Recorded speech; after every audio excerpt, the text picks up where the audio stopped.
Sayyiati Alhamdulillah, jazakumullah khair, ibu-ibu sudah pada datang. Tapi ternyata kebanyakannya muridnya Ibu Popi semua ya. Tapi nggak apa ya kalau saya bacakan dulu biodatanya Ibu Popi ya. Sebentar.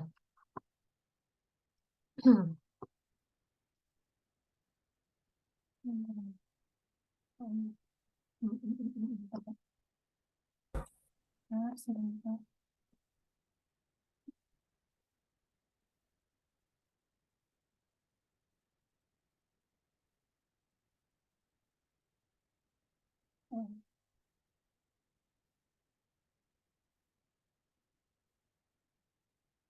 Sudah terlihat belum ya?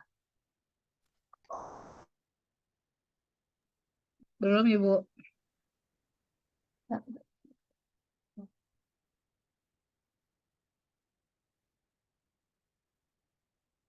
sudah terlihat belum? Ini ya Bu Popi.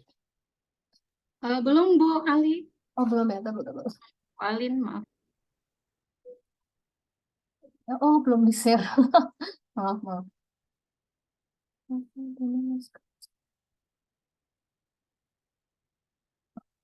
Ya, sudah. Nah,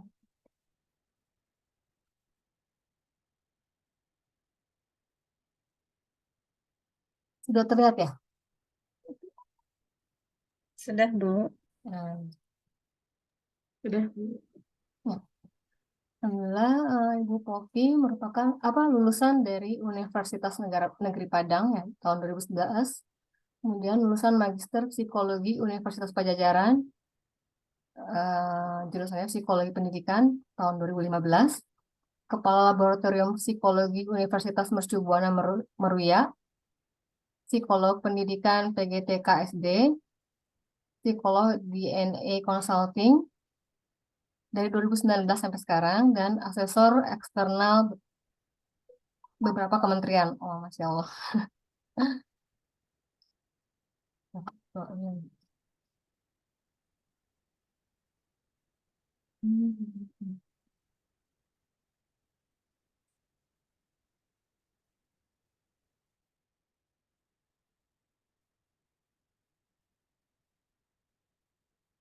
Pada webinar pada kali ini, Ibu Popi akan memaparkan tentang self-compassion, yaitu seni mengasihi diri sendiri. Waktu dan tempat saya persilahkan. Silahkan Ibu Popi. Baik, terima kasih Mbak Alin, Bu Vivi. Assalamualaikum warahmatullahi wabarakatuh. Selamat sore semua. Ini saya manggilnya beberapa ibu-ibu dan spesialnya mahasiswa saya yang mau hadir di sore hari ini di tengah kesibukan, waktunya berkumpul sama keluarga, masih menyempatkan untuk hadir. Di sini kita berbagi ilmu gitu ya, nggak cuma di kelas, tapi di webinar Hikari Parenting School.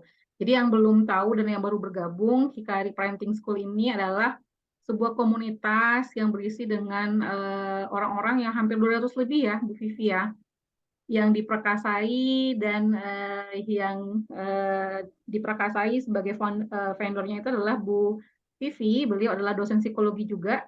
Yang saat ini kuliah apa, Bu? Mata kuliahnya teori perkembangan ya, Bu ya? Eh, ya, untuk reguler 1 teori perkembangan, untuk reguler 2-nya psikologi keluarga dan generasi milenial sama biopsikologi. Nah, biopsikologi yang nanti akan bertemu sama beliau yang mungkin mahasiswa saya yang di reguler 2 ini belum pernah ya. Mbak Hatifah, Mbak Nina udah pernah diampu sama Bu Vivi? Belum pernah, Bu Popi. Wah, nah, nanti akan belajar sama Bu Vivi ya tentang biopsikologi. Beliau juga lulusan Jepang ya, Bu Vivi ya, Masya Allah, tabarakallah.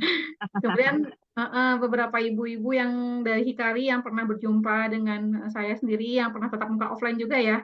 Ada Bu Alin tadi, kemudian Bu Nuning, kita pernah ketemu ya Bu. Kemudian ada nih yang nih Bu Vivi, Yang mana nih, Mbak? Sri Asi Handayani. Bukan. Bukan kayaknya, bukan. Bukan yang ya. Baik, selamat Bukan. bergabung juga Bu Sri Asi Handayani. Terima kasih sebelumnya Bu Vivi sudah mengundang saya untuk berbagi ilmu gitu ya dari kacamata psikologi terkait dengan bulan kesehatan mental. Jadi di Hikari ini itu ada program rutin ya, Bu Vivi ya. Itu 2 kali seminggu melakukan webinar yang mendatangkan orang dengan latar belakang psikologi gitu ya, Bu Vivi, sama ada kajian-kajian Islam dalamnya. Kemudian Hikari ini juga lebih khususnya ke webinar ya, Bu Vivi ya sebenarnya ya. Iya, ada webinar. Kadang kita bikin pelatihan juga sih, pernah tentang apa peer counselor juga ya. Peer counselor, kemudian lebih banyak tulisan-tulisannya Bu Vivi ya di grup ya gitu ya. Ya nanti teman-teman yang baru bergabung di grup boleh baca gitu ya beberapa tulisan-tulisan buah pikirannya Bu Vivi. Baik, terima kasih Bu Vivi sudah mengundang saya di sini. Kemudian terima kasih lagi khususnya tadi buat yang sudah hadir, menyempatkan hadir di Minggu sore ini, yang meluangkan waktu liburnya untuk kita nanti sharing bersama terkait dengan materi soft compassion. Nah, di sini variabel psikologi ini itu memang jadi variabel yang sangat saya minati gitu ya. Jadi beberapa mahasiswa skripsi pun saya arahkan ke variabel ini, kemudian variabel ini juga beberapa kali pernah saya bawakan di beberapa seminar yang offline maupun yang online gitu. Jadi beberapa sekolah waktu itu adalah soft compassion, bagaimana guru aktif mengelola kelas, kemudian di beberapa webinar, nanti juga untuk PKM kita ya Bu Vivi ya, untuk menghadapi bullying, bagaimana pendekatan dengan self compassion. Nah, sekarang ke grup Hikari. Khususnya di sini mungkin lebih banyak karena ibu-ibu, maka saya mengangkat wanita menjadi bagaimana sih soft compassion-nya pada wanita gitu. Terus bagaimana nanti sampai dengan nanti saya akan bukan ajarkan ya, berbagi informasi terkait dengan teknik-tekniknya. Jadi soft compassion ini tuh bisa dilatih. Jadi ada 4 teknik, maaf. 4 teknik yang nanti bisa melatih kita untuk terus meningkatkan soft compassion. Kenapa saya tertarik dengan variabel ini? Karena memang variabel psikologis ini ada alat ukurnya, jadi kita nanti bisa mengukur bagaimana sih saat ini gambaran compassion kita, apakah kita termasuk orang yang sudah compassion atau belum. Kemudian nanti juga dari situ, nanti yang mau alat ukurnya nanti saya bisa berbagi gitu ya, boleh chat pribadi, nanti saya akan bagi, itu gampang, bisa di-skor sendiri alat ukurnya, kemudian kita akan tahu nanti skor kita berapa, apakah kita termasuk orang yang compassion atau tidak. Setelahnya nanti baru saya berbagi bagaimana sih tekniknya kalau kita belum compassion, bagaimana supaya nanti kita compassion. Kenapa variabel ini yang saya ambil? Karena tadi selain saya minat dengan variabel ini, juga banyak fenomena yang sepertinya variabel ini penting gitu untuk dibagi gitu ya, Bu Vivi. Izin saya share dulu. Ya maaf. Ini sudah ter-share, Bu? Iya, sudah ter-share, Mbak. Baik. Ya. Nah, webinar soft compassion tadi pengenalannya udah. Nah, ini adalah data-data yang tadi pagi saya coba cari Bu Vivi dan teman-teman. Saya panggil teman-teman nggak apa-apa ya Bu Vivi ya, karena mayoritas adalah mahasiswa. Teman-teman, ini adalah variabel yang tadi, fenomena yang tadi pagi saya coba cari, karena fenomena sebelumnya lagi heboh itu adalah kasus bunuh dirinya mahasiswi Universitas apa ya itu ya, Semarang ya, Bu Vivi ya, yang langsung loncat dari ketinggian di sebuah mall di Semarang, Paragon Mall ya kalau nggak salah. Itu sebelum meninggal dia sempat berbakti ke ibunya dengan mengirimkan kado nanti berulang tahun ibunya. Artinya kan sudah sangat direncanakan dengan matang untuk mengakhiri hidupnya gitu ya. Nah ini kan berarti miris sekali. Kalau kita lihat nanti dengan variabel compassion, berarti dia mungkin sangat tidak compassion gitu, sampai dia tidak mengasihi dirinya sendiri, sampai memutuskan untuk mengakhiri hidupnya. Sama juga baru jeda seminggu kemudian ternyata terjadi lagi, ada mahasiswa yang bunuh diri, memilih untuk mengakhiri hidupnya karena tadi mungkin ada beban apa, dan mempersiapkan kertas surat juga gitu ya, surat untuk orang-orang yang ditinggalkan. Artinya kan dia sudah sangat merencanakan dengan matang sampai akhirnya merencanakan untuk mengakhiri hidupnya sendiri. Artinya kan kalau misalnya dia memahami bagaimana sih sebenarnya kita bisa keluar dari kesusahan itu, rasanya mungkin endingnya akan berbeda. Misalnya juga tadi saya, karena ini adalah parenting ya, sekolah parenting, saya coba cari tuh apa sih yang kasus-kasus apa sih yang terdekat. Ini baru 2 bulan saja itu sudah banyak kasus, ternyata ada 4 kasus yang terlihat dari ibu kandung yang sampai akhirnya membunuh anak sendiri. Misalnya di Pali itu ada anak usia 7 tahun, itu ibunya mencekeknya sampai meninggal gitu ya. Anak satu-satunya dicekek sampai meninggal. Itu yang kejadiannya itu di beritanya terbit dari Detik Sumbal. Itu tahun 3 Agustus 2023. Nah, yang terbaru lagi itu ada anak juga yang Wajah baru layanan RSI Surabaya Ayani. Tower RSI Surabaya Ayani siap melayani Anda dengan fasilitas yang canggih, modern, dan terpercaya. Bentar, di ini dulu. Udah di mute. Baik. Kemudian ada juga tuh kasusnya Bu Vivi yang anak ibunya baru berusia 30 tahun dengan anak berusia 3 tahun itu langsung membunuh anaknya dengan pisau. Setelah dibunuh anaknya yang berusia 3 tahun ini, dia mencoba bunuh diri 2 kali. Awalnya di kamar nggak berhasil, langsung pindah tempat sampai akhirnya meninggal gitu ya. Berhasil di percobaan kedua dia meninggal. Jadi ada 4 kasus itu dalam waktu hanya 3 bulan, khususnya wanita. Ternyata kan berarti isu kesehatan mental ini penting sekali. Kita berharap orang-orang terdekat kita, khususnya wanita yang lebih gampang rapuh ini terbantu gitu. Sebenarnya ada beberapa teknik yang mudah-mudahan kalau nanti yang misalnya yang hadir di sini bukan perempuan, bapak-bapak gitu ya, yang mungkin punya anak perempuannya atau yang punya pasangannya atau yang punya ibunya, mungkin bisa diajarkan beberapa teknik untuk sedikit mengurangi stresor atau perasaan stres yang dihadapi. Nah, kenapa menjadi harus ibu yang bahagia tadi ya? Karena kan ibu itulah kuncinya tadi ya. Buktinya ada, seharusnya kan naluriahnya seorang ibu tuh nggak mungkin akan mengakhiri hidupnya. Tapi kenapa zaman sekarang tuh banyak sekali ibu kandung yang tega membunuh anaknya sendiri dengan alasan masalah kejiwaan. Kayak yang di 2022 itu ada ibu yang membunuh dengan sengaja 3 orang anaknya gitu.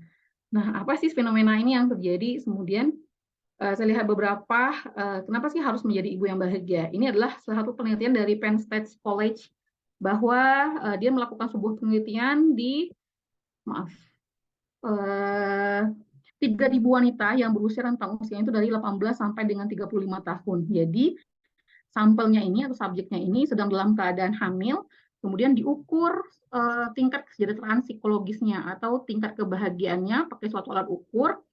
Selain mengukur tingkat kesejahteraan psikologisnya atau kebahagiaan, juga diukur bagaimana sih penerimaan dukungan sosial terhadap si ibu. Jadi diukur 3 hal, kemudian bagaimana kualitas hubungannya dengan orang terdekat. Dalam hal ini berarti pasangannya. Jadi ada 3 ukur disebar kepada wanita yang tadi 3.000 wanita ini yang lagi dalam proses hamil. Nah, setelah 1 bulan melahirkan, itu diukur lagi. Diukurnya sama dengan 3 variabel tadi romansa, kedekatan dia dengan pasangan, kemudian bagaimana penerimaan dukungan sosial dia, sama tingkat kebahagiaannya. Dari 3.000 ini 11,6% gitu ya, itu memiliki tingkat kebahagiaan yang skornya tinggi. Nah, dari 3.000, kemudian dari 11,6% dari 3.000 ini dicari tahu gitu. Ternyata wanita yang bahagia cenderung mendapatkan dukungan sosial yang baik, penerimaan lingkungan sosialnya, kemudian memiliki kelekatan emosional yang bagus dengan pasangan. Efeknya ke anak gimana? 11,6% dari 3.000 ini yang tadi skornya tinggi dalam level kebahagiaan, anaknya cenderung tidak mengalami kolik atau rewel. Nah, banyak kan ya kasusnya sekarang ibu-ibu yang menghadapi anaknya rewel, apalagi bayi-bayi baru tuh rewel pada malam hari gitu ya, terus dianggap sebagai kolik. Dari hasil penelitian itu ternyata ada korelasinya ya antara ibu yang masa hamilnya itu bahagia dengan anak yang tidak rewel atau kolik. Kemudian juga ada nih satu lagi yang kenapa alasannya menjadi ibu itu harus bahagia. Ini ada penelitian juga yang dilakukan oleh Sumargi, Agnes Maria, dan Giovanni Jessica, Jessica Giovanni ya berarti namanya, tahun 2021. Ternyata ada korelasi yang signifikan antara SBP. SBP itu adalah Strength Based Parenting dengan subjective well-being-nya remaja.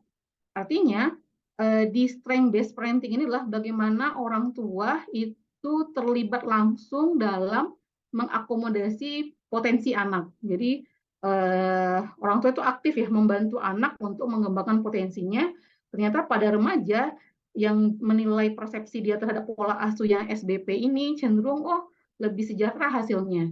Nah, kalau di sini kita bisa tarik benang merah kalau ada korelasi ternyata antara ibu yang bahagia dengan anak yang berbahagia.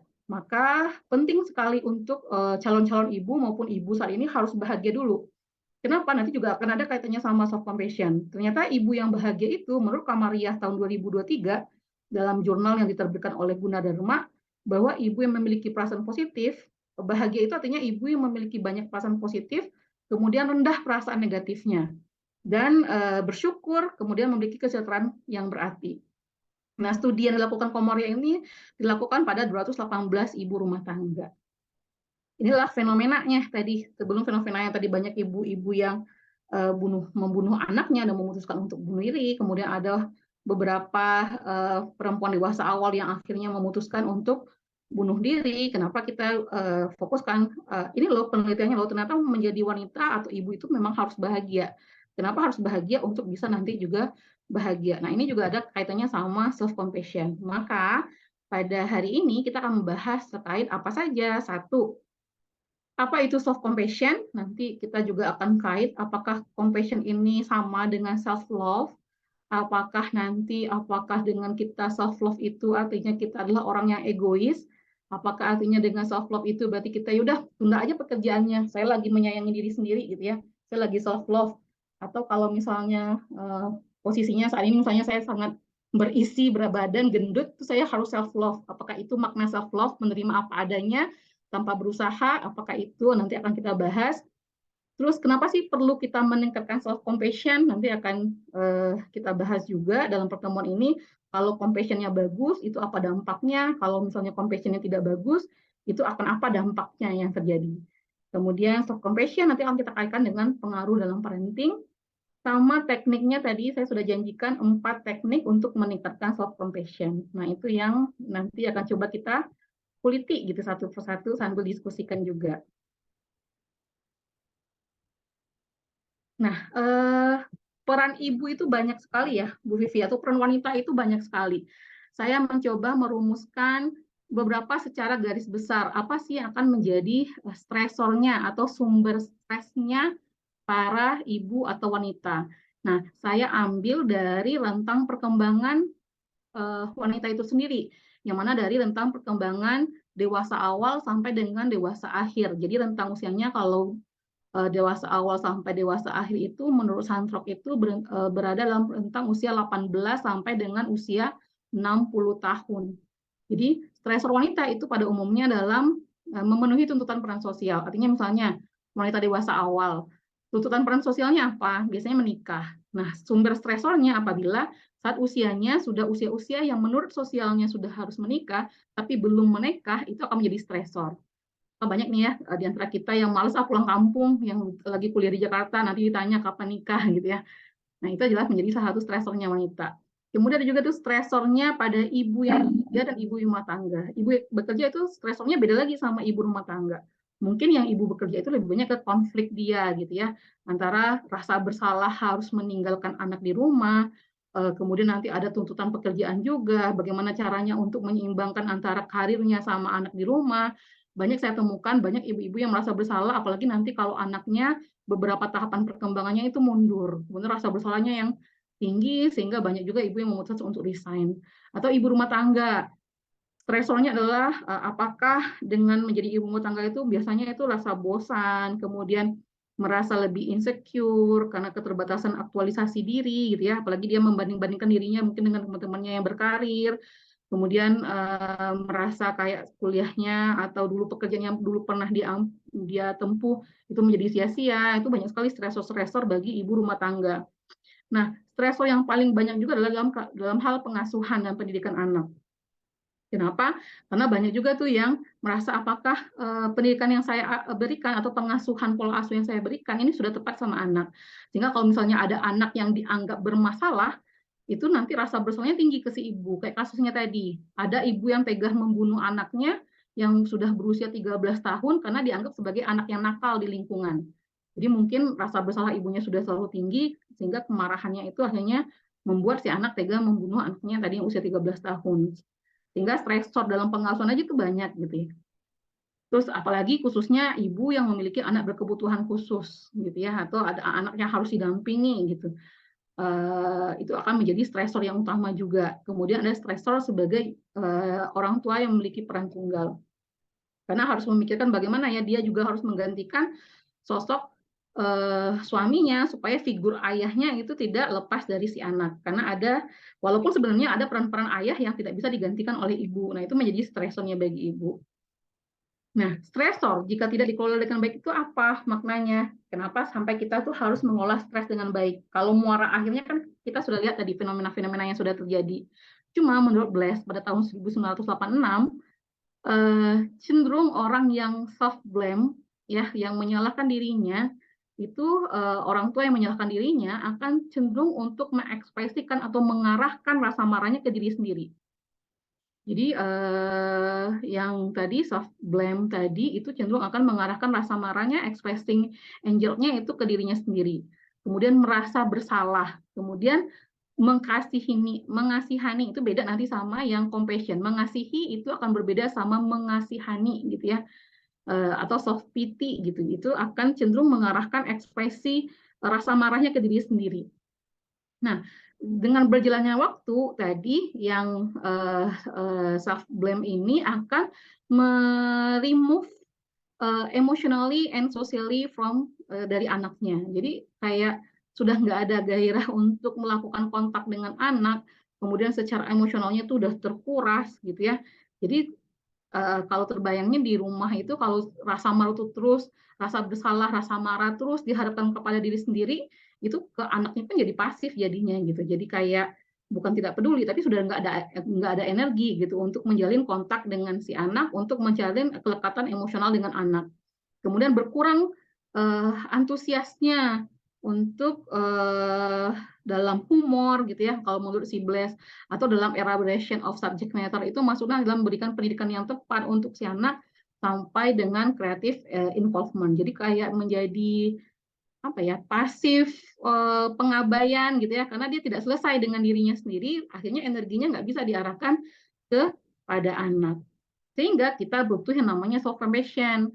Apa itu self compassion? Apa bedanya dengan self love? Tadi saya sudah jelaskan kalau variabel self compassion ini itu bisa dilatih, bisa ditingkatkan gitu ya. Variabel yang bisa dilatih karena dalam penelitiannya suatu kebiasaan itu bisa dilatih. Kalau nanti teman-teman sudah selesai dari webinar ini, itu coba nanti supaya ilmunya tidak sia-sia, 4 teknik ini itu dipraktekkan, itu diusahakan dalam waktu 21 hari. Karena katanya menurut penelitiannya untuk merubah suatu kebiasaan itu kita membutuhkan waktu 21 hari. Kalau selama 1 hari belum ada, memang akan berat dan belum menjadi suatu kebiasaan. Tapi kalau sudah 21 hari itu cenderung akan melekat menjadi kebiasaan. Jadi nanti teknik-teknik ini akan kita cobakan dalam waktu 21 hari. Nah, compassion ini asal katanya itu adalah berwelas asih atau mengasihi atau menyayangi diri kita sendiri. Dia hampir sama dengan self love. Kalau self love itu dia juga mengasihi, memberikan penghargaan kepada diri sendiri sama dengan compassion. Cuma bedanya mana? Kalau di self compassion adalah kita berwelas asih, kita mengasihi diri kita, menyayangi diri kita itu dalam keadaan yang sangat terpuruk gitu ya. Dalam keadaan yang sumber stresornya kuat, dalam keadaan yang begitu stres, kemudian tapi kita tetap mengasihi atau menyayangi diri kita sendiri itu namanya self compassion. Kalau self love, kita mengasihi diri sendiri itu dalam berbagai situasi itu namanya self love. Jadi tidak harus dalam keadaan yang sangat tertekan. Berbeda sama compassion, yang compassion itu artinya dalam keadaan yang dia tertekan, kemudian dia masih bisa mengasihi diri sendiri, itu namanya self compassion. Kalau self love itu di berbagai situasi, tidak hanya dalam keadaan yang tertekan saja. Nah, kemudian apa sih bentuk perilaku self love? Apakah dengan self love itu sama dengan saya orang yang egois? Artinya apakah sama dengan saya menempatkan kepentingan saya di atas kepentingan orang lain? Itu ternyata berbeda. Kalau self love itu artinya adalah orang yang merasa cukup. Artinya tangki emosinya itu sudah penuh di dia. Terus apakah artinya yang egois? Beda. Kalau egois itu kan artinya lebih mendahulukan rasa nyamannya. Kalau self love tidak hanya mendahulukan rasa nyaman. Contohnya apa? Contohnya misalnya obat. Kalau orang yang self love, dia tahu obat itu pahit. Obat itu tidak memberikan rasa yang enak dan saya nggak nyaman minum obat atau disuntik. Saya nggak nyaman disuntik. Tapi karena dia self love, maka dia akan mau meminum obat. Artinya bedanya apa? Dia rasa nyaman, tapi juga akan membantu dia untuk bertumbuh. Nah, beda sama yang egois. Kalau egois hanya rasa nyaman aja. Jadi ya pokoknya senyamannya dia. Sampai kalaupun ada orang yang terluka, dia nggak peduli. Beda sama self love. Self love itu adalah yang bertumbuh. Malahan semakin dia self love, dia akan semakin tidak egois. Kenapa? Kalau self love ini posisinya dia tidak di bawah, tapi dia juga nggak di atas orang lain gitu ya. Beda sama egois. Egois itu kalau memposisikan diri itu selalu dia di atas orang lain. Maka kalau self love itu cenderung kayak gini. Kalau misalnya memberikan pujian, itu cenderung self love itu akan lebih tulus. Kenapa dikatakan lebih tulus? Karena dia sudah penuh sama dirinya. Sehingga pas dia memberikan pujian, dia tidak berharap orang lain memujinya. Dan self love ini juga membuat dia nggak butuh juga pujian sama orang lain. Penghinaan orang lain itu nggak akan berdampak apa-apa juga kepada orang yang sudah cukup dengan dirinya gitu ya, sudah penuh tangki cintanya gitu. Dia nggak butuh juga, penghinaan itu nggak akan menjatuhkan dia juga. Nah, itu bedanya self love sama egois. Orang yang egois atau selfish itu cenderung akan terluka dengan tidak penghargaan orang lain gitu. Beda sama self love, dia posisinya nggak di bawah orang juga nggak yang di atas orang. Terus apakah artinya dengan self love itu kita tidak melakukan apa-apa? Kan banyak tuh ya orang yang menyatakan self love tapi konteksnya itu sudah tidak tepat. Misalnya saya nggak mau saya stres kalau ngerjain tugas ini, ya udah deh saya self love, saya nggak mau ngapa-ngapain, saya nonton drakor dulu gitu. Apakah itu maksudnya self love? Itu nggak seperti itu sebenarnya. Tadi ingat, self love itu adalah ruang untuk dia bertumbuh, selalu kayak gitu. Bertumbuh, kata kuncinya adalah bertumbuh, nyaman dan bertumbuh. Sehingga kalau saya misalnya lagi ada beban tugas, self love-nya gimana? Ya udah, boleh dia istirahat tapi tidak terlalu berlama-lama dengan istirahatnya. Beda sama orang yang lari dari permasalahan, itu bukan self love gitu ya. Jadi hanya menghilangkan distraksi aja dia gitu. Kemudian dia menghindar untuk tugasnya karena tidak nyaman bagi dia. Self love itu nggak seperti itu. Rasa nyaman itu dikelola, pas dia sudah stabil baru dia akan lebih clear untuk melihat permasalahan, baru dia akan mencoba untuk menguraikan kembali atau menghadapi kembali permasalahan tersebut. Nah, self love atau self compassion itu juga berbeda dengan mengasihi diri sendiri. Beda tadi welas asih atau compassion itu adalah mengasihi, menyayangi diri sendiri, itu berbeda dengan mengasihani atau self pity. Kenapa berbeda? Kalau mengasihani itu berarti kita memahami apa yang dirasa oleh orang lain, tapi khawatirnya kalau kita mengasihani diri sendiri, kita akan berlarut pada emosi tersebut dan cenderung nggak bisa keluar gitu, akan semakin terpuruk. Makanya tidak boleh mengasihani. Misalnya, kalau misalnya kenapa ya banyak orang yang gampang untuk membantu orang lain yang mengatasi kesulitan, tapi nggak gampang untuk membantu diri sendiri mengatasi kesulitan. Contohnya misalnya gini, pas ada teman kita yang misalnya tertimpa kesulitan, kita sadar kayaknya dia ada masalah gitu ya. Kalau yang mengasihani teman itu sama, oh ya kasihan ya dia baru tertimpa gitu ya, dia baru melakukan dia baru cerai sama suaminya, anaknya misalnya baru meninggal gitu ya. Kalau mengasihani itu cukup kayak gitu aja gitu, dia memahami perasaan orang lain, dia juga sampai mungkin bisa simpati gitu ya, simpati itu dia larut dalam perasaan orang lain. Tapi kalau yang self compassion lebih dari itu, dia tidak hanya mengasihani, tapi dia menyayangi orang tersebut sehingga ada keinginan untuk membantu. Jadi misalnya tadi, oke baik, kamu lagi bersedih ya karena perceraian. Oke baik, kamu lagi bersedih baru kena kehilangan oleh anak. Didampingi dia, diberi dulu rasa nyaman, itu namanya mengasihani. Tapi nggak sampai di situ gitu ya. Ada proses lanjutannya. Setelah itu kita bantu dia keluar dari rasa aman. Oke, kamu kan sudah berpisah dengan suami. Langkah-langkah apa nih? Apa yang saya bisa bantu? Itu namanya self compassion. Apa yang akan kamu lakukan setelah ini gitu ya? Apakah kamu akan melanjutkan nanti bekerja kan selama ini yang bekerja adalah suami kamu atau gimana? Kalau nanti kamu bekerja mungkin saya bisa bantu nih carikan link-link pekerjaan, itu namanya self compassion. Tapi yang tadi ke teman ini self compassion-nya adalah untuk diri sendiri. Bagaimana setelah saya mengasihani, nggak cukup sampai mengasihani, tapi saya mengasihi, menyayangi diri sendiri sampai ya udah apa ya langkah yang harus saya lakukan gitu ya. Itu bedanya antara self compassion, self love sama selfish gitu dan self pity. Nah, self compassion ini adalah suatu teori, nanti akan saya sebutkan beberapa tokoh yang akan aktif saya sebutkan di webinar itu, 2 tokoh. Yang pertama adalah orang merumuskan self compassion itu sendiri, Kristin Neff gitu ya. Beliau adalah Ah, Beliau adalah Kristen Neff ini adalah seorang psikolog dan profesor di suatu universitas yang ada di Texas. Nah, rumusan 3 komponen dari soft kindness ini adalah rumusan dari si Kristen Neff ini.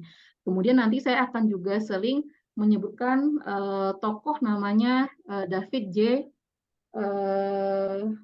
Siapa namanya? Beliau adalah, saya lupa, J. Brinston ya, kalau nggak salah. Beliau adalah David J. aja kita panggilnya. Beliau adalah seorang neurolog dan psikolog yang juga nanti akan merumuskan teknik-teknik dari self compassion. Jadi dari Neff tadi dia turunkan menjadi ada nih teknik-teknik yang bisa dipakai untuk membantu si self compassion. Karena beliau kelebihannya adalah di neurolog, maka nanti kita akan berbicara juga tentang hormon-hormon, kenapa teknik ini penting, hormon apa yang akan dilepas gitu ya, kemudian bagaimana melepaskan hormon tersebut, akan kita bahas secara bersama.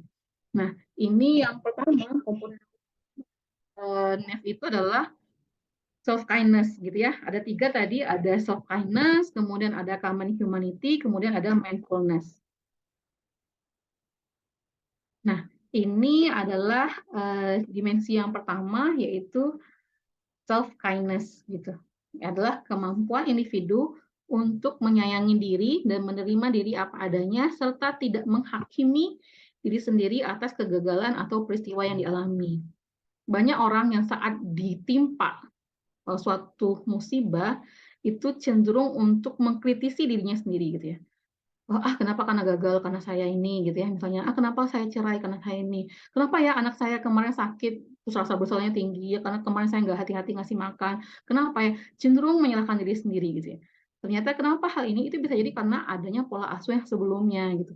Misalnya dari pola asuh yang sebelumnya dia juga sering dikritisi, tidak mendapatkan penghargaan, kemudian atau misalnya secara otomatis kita gampang untuk memberikan apresiasi pada orang lain, tapi kenapa ya itu sulit gitu ya untuk memberikan apresiasi atau memberikan penghargaan untuk diri sendiri. Nah, biasanya tadi self kindness ini akan berbeda sama yang tadi self criticism, self judgment. Ini secara automatically itu akan langsung tuh keluar pikiran-pikiran yang negatif terhadap suatu peristiwa. Nah, sebenarnya kan saya selalu juga menyampaikan ke beberapa teman-teman yang di UMB kalau suatu stimuli itu sebenarnya netral. Cuma bagaimana orang memandang stimuli itu, nah itu yang berbeda. Ada yang misalnya dengan bercerai itu seolah-olah itu dunianya udah runtuh gitu ya. Tapi ada yang udah bercerai nggak apa-apa, saya masih bisa move on. Nah, padahal stimuli tentang bercerai itu sebenarnya netral. Cuma bagaimana pemaknaan terhadap stimuli itu yang berbeda.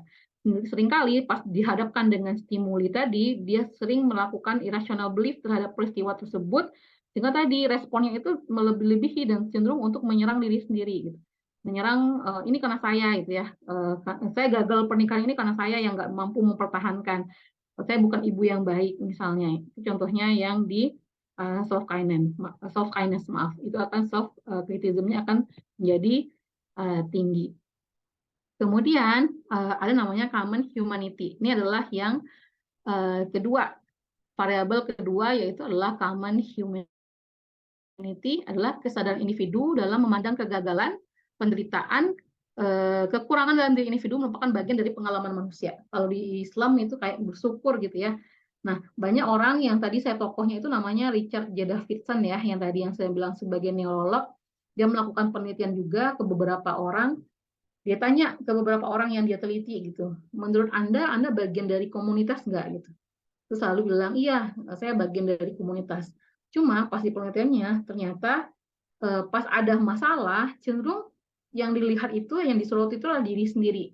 Bukan bagian dari komunitas. Seolah-olah kalau yang peristiwa yang menimpanya itu adalah murni untuk dirinya sendiri gitu.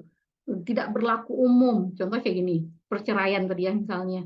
Banyak yang nggak tuh, kenapa saya ya? Kenapa harus saya yang sampai akhirnya bercerai?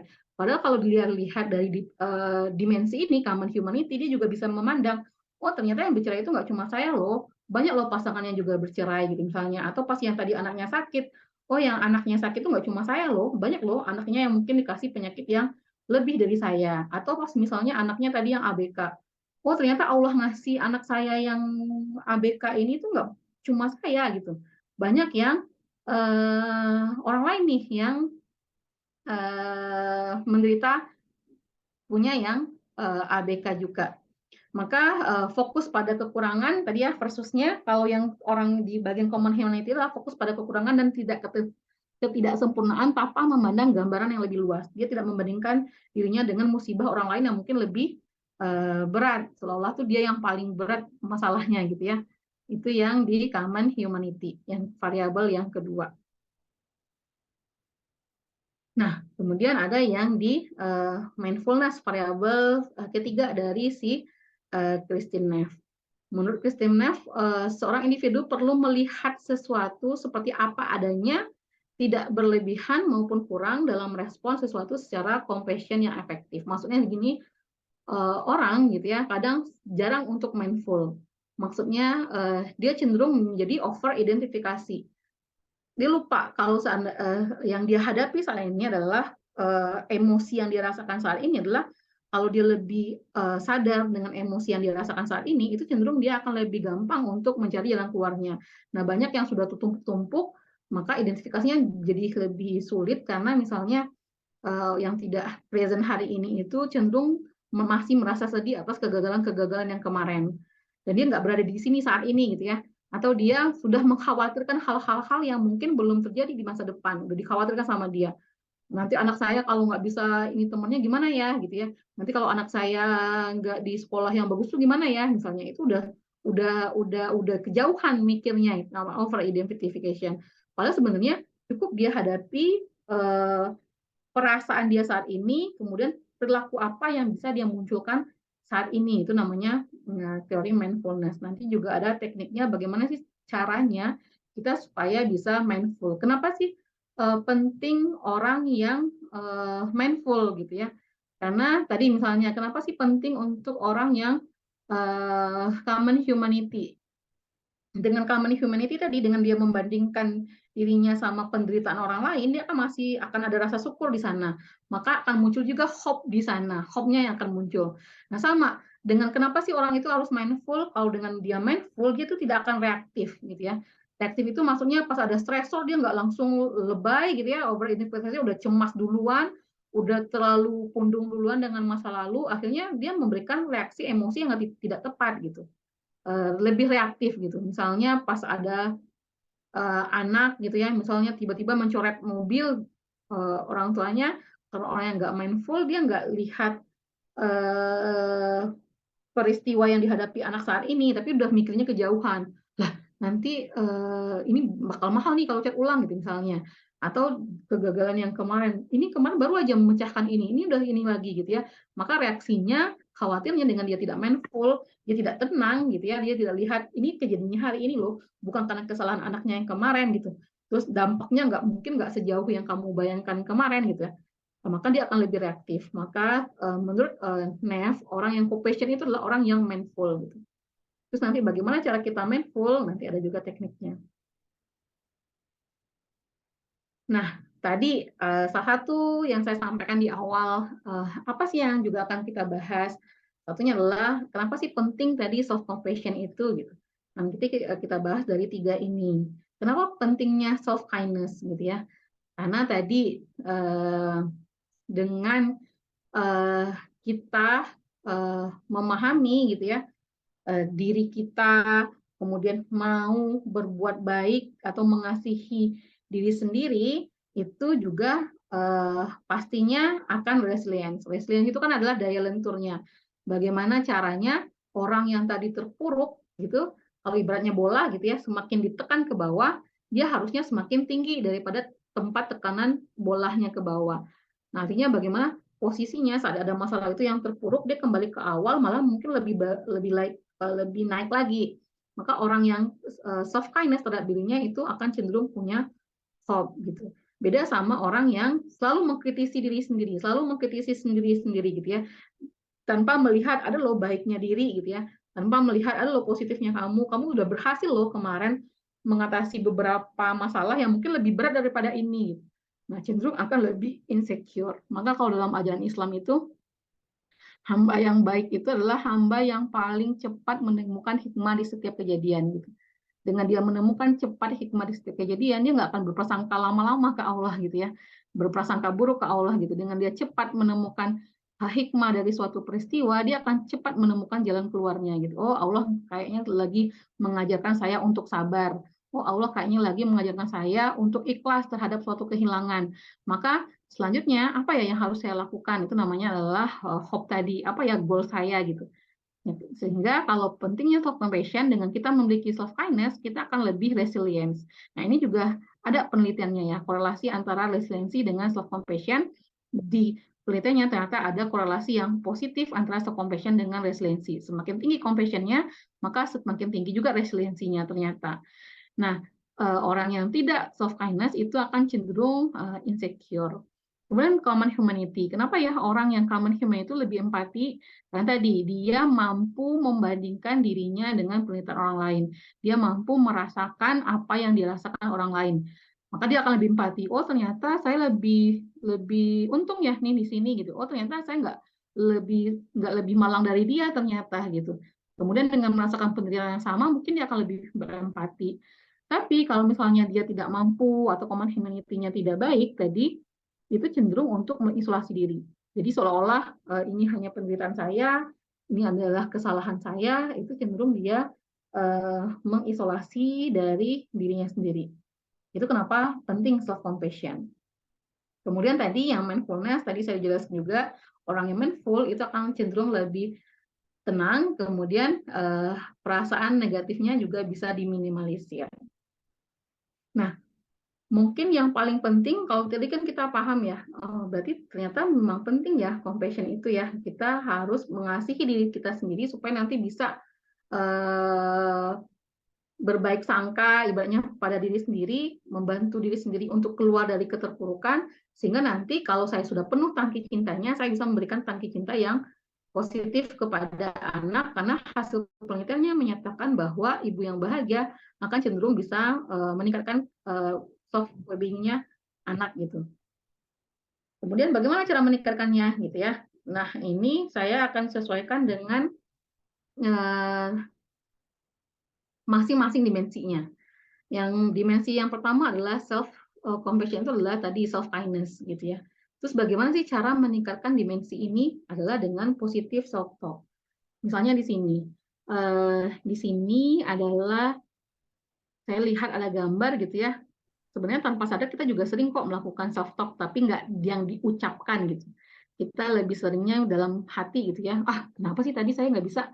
Ah, kenapa sih tadi saya sampai marah-marah gitu ke anak? Ah, kenapa sih tadi saya sampai apa? Kelepasan marahnya sama anak gitu. Itu tanpa sadar kita sebenarnya sudah self talk sama diri sendiri.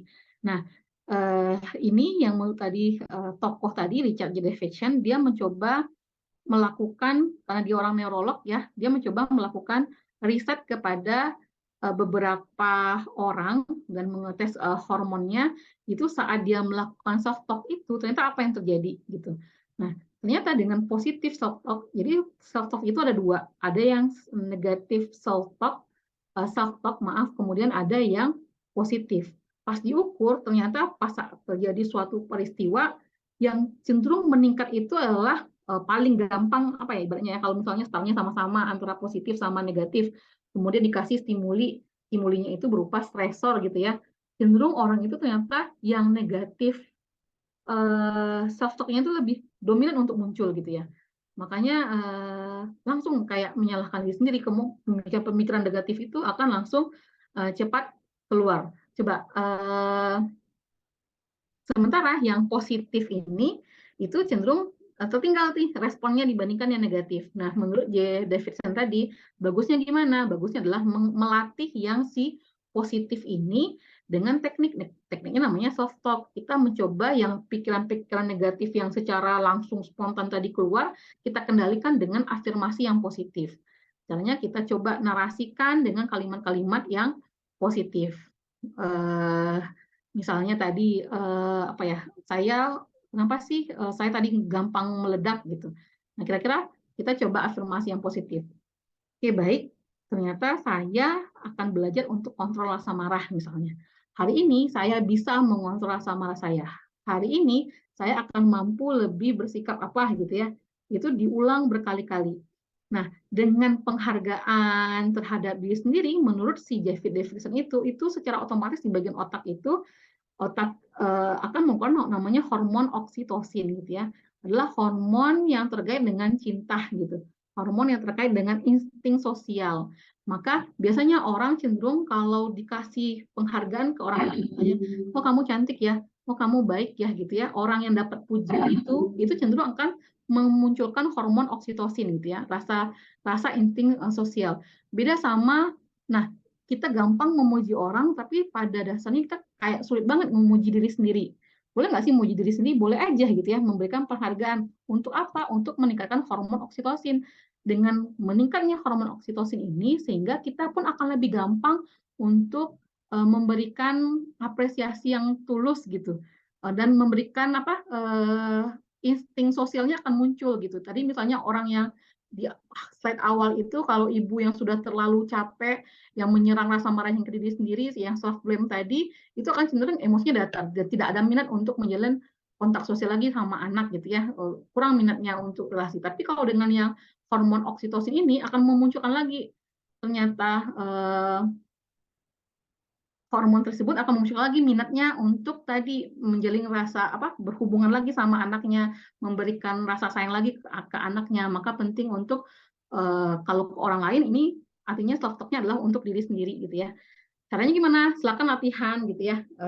21 hari ya, tadi challenge-nya adalah 21 hari kita coba untuk meningkatkan kebiasaan. Karena katanya akan menjadi kebiasaan kalau kita sudah berhasil melewati 21 hari. Di 1 bulan ya, kita kasih tantangan 1 bulan, bagaimana caranya saya akan berlatih di kaca setiap pagi gitu ya. Hal-hal apa yang mungkin akan menjadi stresor saya. 1, mungkin terbayang nanti anak saya akan rewel lagi. Kemudian apa lagi? 2, saya harus meninggalkan anak dalam bekerja. Nah, kita coba cari afirmasi yang positif. Oke, hari ini saya akan lebih baik, saya akan lebih bijaksana, saya akan lebih tenang misalnya.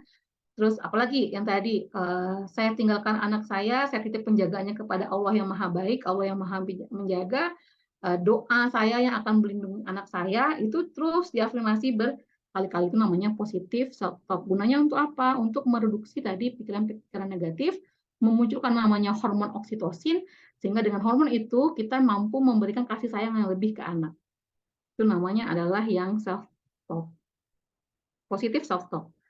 Kemudian, nah ini yang mindful gitu ya.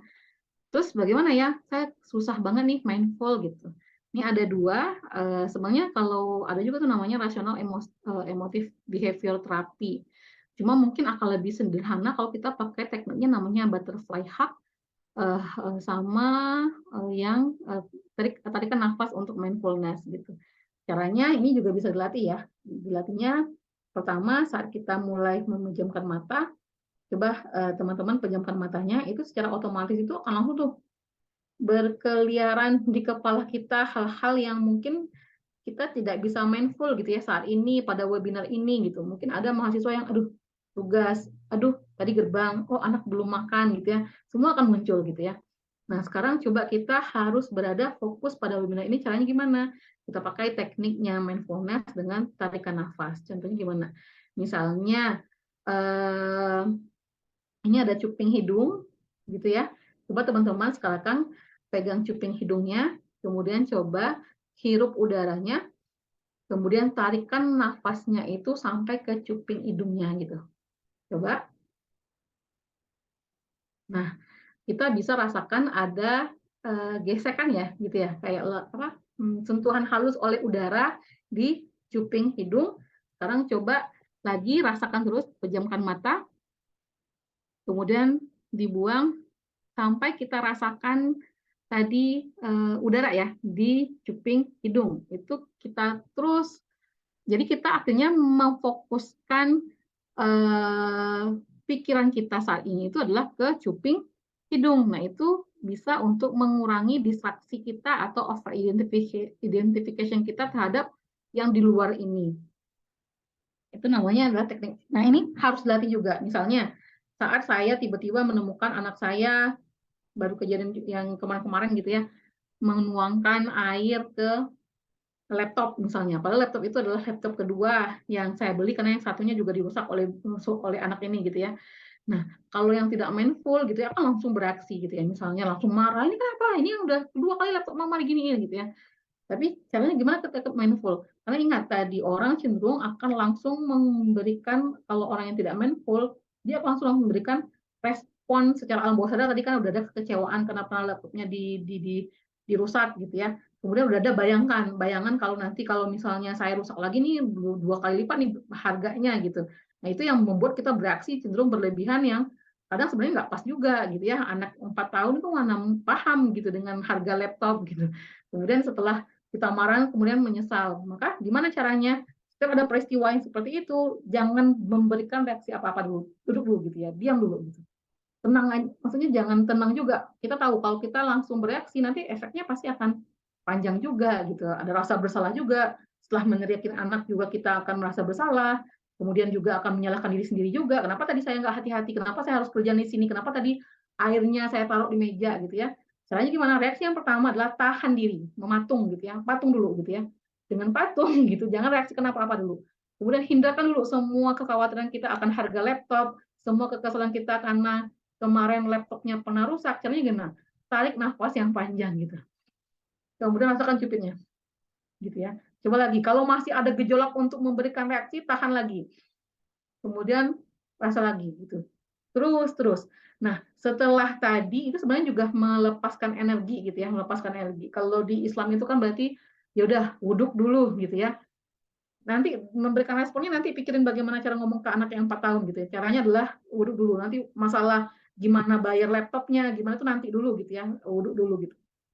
Kemudian baru nanti setelah energinya tenang dilatih dulu gitu, baru akan lebih tenang itu cenderung untuk tidak reaktif dalam memberikan respon. Terus bagaimana sih cara melatih yang mindfulness ini?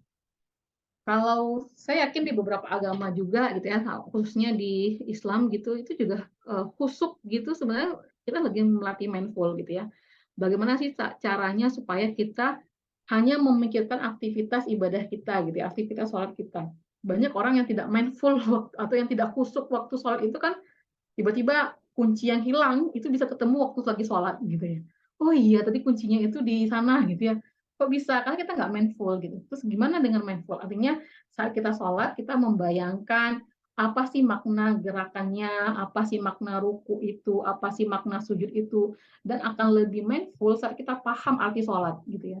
Kita paham makna dari sholat itu, misalnya Alhamdulillahirrahmanirrahim itu maknanya apa, tunjukkan kami yang lurus gitu kan.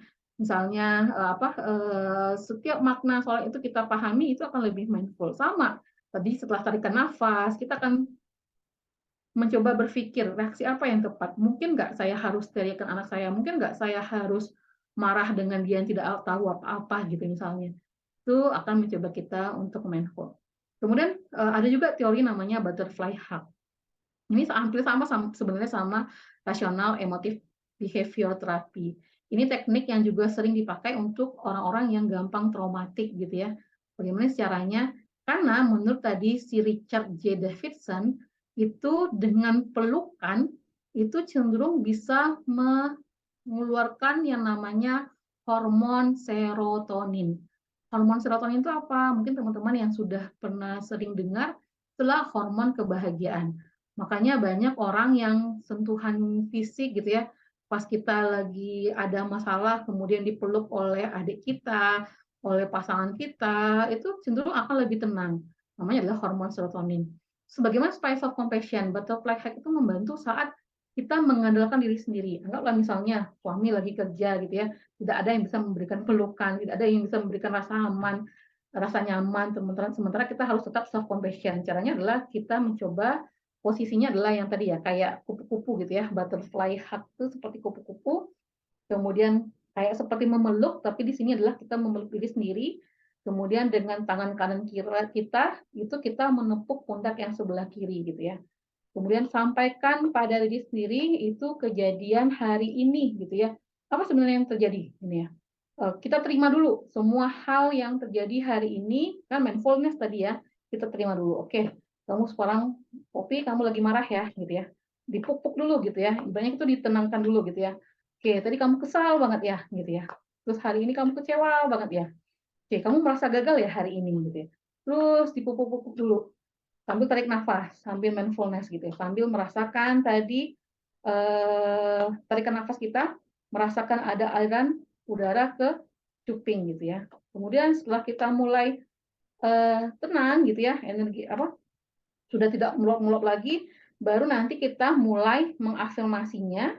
Jadi ada perpaduan sama mindfulness juga, sama self talk juga, dengan tangan kiri kita pun pukul, bukan pukul ya, dipuk-puk adalah tangan bahu kanan kita. Kita sampaikan ke diri kita, oke, tapi kamu pernah loh berhasil, kamu sabar juga loh orangnya. Pokoknya yang menjawab semua keluhan kita afirmasi positifkan ke tangan yang sebelah kanan. Jadi seolah-olah apapun kendala, kesalahan, rasa penyesalan yang kita hadapi tadi, kita pukul di sebelah tangan kiri dengan tangan kanan, lengan kiri dengan tangan kanan, setelah kita jawab dengan tangan kiri pada pundak kanan. Kalau sudah semua, silakan dipeluk kuat-kuat dirinya gitu ya. Dipeluk kuat-kuat, ibaratnya kita meluk orang lain dan kita merasakan dipeluk oleh orang lain gitu ya. Peluk kuat-kuat gitu ya. Nah, menurut Richard J. Davidson itu akan cenderung mengeluarkan namanya hormon serotonin itu. Hormon rasa tenang, hormon bahagia. Nah, pastinya nggak bakal selesai juga kan langsung masalahnya. Apakah dengan memeluk diri itu udah selesai masalah laptop tadi, nggak kayak gitu juga gitu. Tapi minimal kita bisa memberikan respon yang tepat. Setelah itu mungkin, oh udah deh, saya harus nabung lagi nih kayaknya. Selain kali harus lebih hati-hati ya, air minumnya nggak ditaruh lagi atas meja gitu. Atau mungkin sebaiknya saya kerjanya di mana gitu misalnya gitu ya. Atau mungkin saya harus main dulu sama anak, setelah selesai dia nggak mencari perhatian lagi, baru saya. Biasanya orang cenderung lebih clear melihat permasalahan itu saat emosinya sudah lebih baik, lebih nyaman. Itu adalah yang kedua. Kemudian ada namanya teknik yang terakhir yaitu letters to me. Letters to me itu ini juga kayaknya lebih ke ini sebenarnya ditemukannya oleh si Richard J. Davidson juga. Tapi saya lihat kayaknya prinsipnya juga memakai yang cognitive behavior therapy sebenarnya. Jadi kita saat lagi dalam kondisi yang sangat terpuruk gitu ya. Caranya gimana? Silakan ambil satu kertas, kemudian dengan kertas tadi kita tulis curhatan kita, karena kan pada dasarnya manusia itu butuh banget didengar gitu ya, butuh curhatan. Maka kita sekarang silakan ambil tulis, kita bayangkan kita akan curhat kepada orang yang benar-benar dekat dengan kita. Orang yang tidak akan menghakimi kita gitu ya, orang tidak akan menilai kita gitu ya, yang mau menerima semua mau menerima semua kekurangan kita. Maka silakan tuliskan apapun hari ini tuliskan semua gitu ya, mengganjal hati kita silakan dituliskan sampai dengan lega gitu ya, lega setelah curhat gitu ya, udah nih, udah nggak tahu lagi nih apa yang mau disampaikan, pokoknya semua udah dikeluarkan, silakan dilipat kertasnya, udah tinggalkan dulu kertasnya. Karena secara psikologis pun sebenarnya kalau sudah membuang sampah-sampah energi negatif itu biasanya emosinya akan lebih stabil gitu ya. Nah, dibiarkan dulu, tunggu minimal itu 3 jam atau 4 jam. Kalau dalam kondisi yang sudah tenang, baru nanti kita coba. Karena tadi ya, bedanya antara egois, self-pity, sama self-compassion, compassion itu tidak hanya berhenti sampai level nyaman, tapi bagaimana caranya dia untuk bertumbuh, untuk maju. Maka caranya nggak cuma selesai dalam meregulasi emosi saja, tapi bagaimana caranya mengatasi akar permasalahannya sehingga nanti emosi-emosi stresor yang lain itu bisa berkurang gitu ya. Jadi ibaratnya menyelesaikan masalah tanpa masalah. Terus gimana? Setelah 4 jam, silakan nanti surat tadi itu kita ambil lagi seolah-olah kita baru menerima surat dari sahabat yang sangat kita sayangi gitu ya. Nah, sahabat ini sangat butuh bantuan. Kira-kira bantuan apa yang akan kita berikan gitu ya. Jadi kita analogikan, kita fokuskan ini adalah sahabat yang butuh bantuan sekali nih, apa ya kira-kira ya. Oke, kita balas. Nah, ini menurut Davidson itu katanya itu cenderung akan efektif untuk meningkatkan self compassion. Baik, mungkin nanti teman-teman bisa coba gitu ya beberapa teknik untuk meningkatkan self compassion. Nanti boleh kalau mau minta alat ukurnya saya kasih di scoring dulu. Kemudian 21 hari silahkan dicoba praktekkan. setelah 21 hari itu silakan diukur kembali diri kita. Apakah terjadi peningkatan atau tidak self compassion-nya. Ini Bu Vivi kayaknya sudah ya, cukup ya Bu Vivi untuk materinya. Bu Alin, saya kembalikan ke Bu Vivi dan Bu Alin. Nah, alhamdulillah. Eh, ada yang mau bertanya? Kita buka sesi pertanyaan. Kita tunggu dulu. Bisa lewat chat atau bisa langsung. Silahkan. Ini ada Bu Dian juga nih sini, Mbak Dian. Mbak Dian juga pernah ngisi ya, Mbak? Halo Bu Dian. Mbak Dian Misrawati. Mungkin lagi sibuk ya, ngurusin 2 anak. Nyambi-nyambi. Berarti sudah pada compassion sepertinya. Belum lah, Bu. Belum sebenarnya, cuman bingung aku juga ya mulai. Kenapa? Itu nanti di grup ada yang minta itu tuh, Mbak. Apa alat ukurnya tuh untuk Iya. mengukur self compassion.